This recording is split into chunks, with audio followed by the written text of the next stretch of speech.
Assalamualaikum warahmatullahi wabarakatuh. Perkenalkan, nama saya Safitri Basra.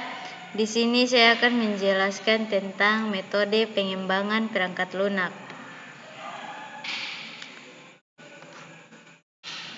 Di sini saya akan menjelaskan yaitu tentang waterfall. Metode waterfall adalah salah satu jenis model pengembangan aplikasi dan termasuk ke dalam klasik life cycle atau siklus hidup klasik, yang mana menekankan pada fase yang berurutan dan sistematis. Untuk model pengembangannya dapat dianalogikan seperti air terjun, di mana setiap tahap dikerjakan secara berurutan mulai dari atas hingga ke bawah. Metode waterfall juga merupakan metode pengembangan perangkat lunak tertua sebab sifatnya yang natural. Metode waterfall merupakan pendekatan SDLC paling awal yang digunakan untuk pengembangan perangkat lunak.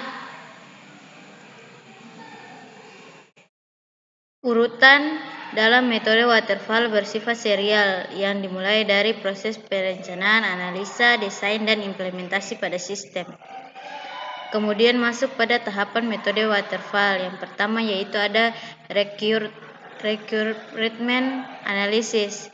Sebelum melakukan pengembangan perangkat lunak, seorang pengembang harus mengetahui dan memahami bagaimana informasi kebutuhan pengguna terhadap sebuah perangkat lunak.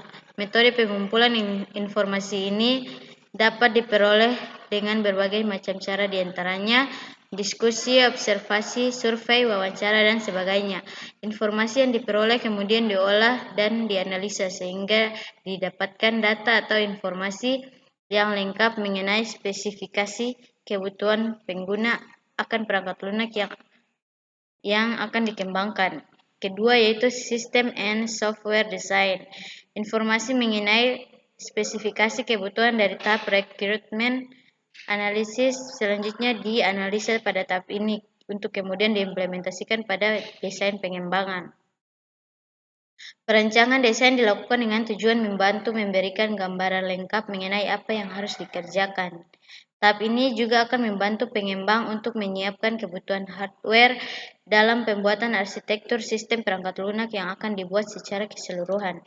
Kemudian yang ketiga yaitu implementation dan unit testing.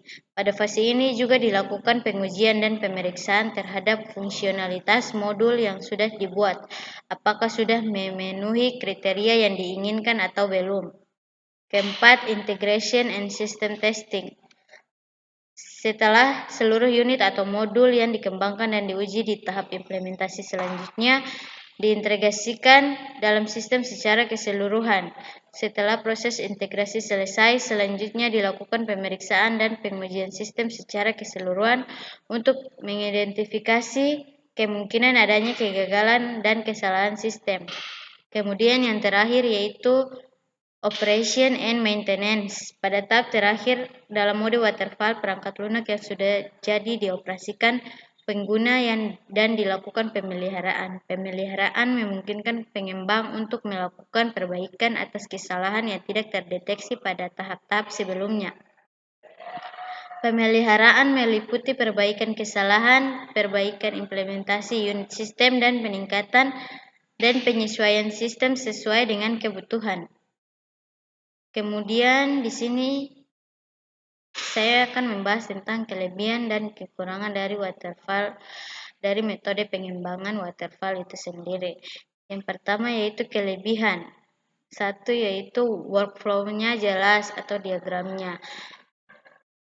Yang kedua digunakan untuk pengembangan software berskala besar. Ketiga dapat menghemat biaya.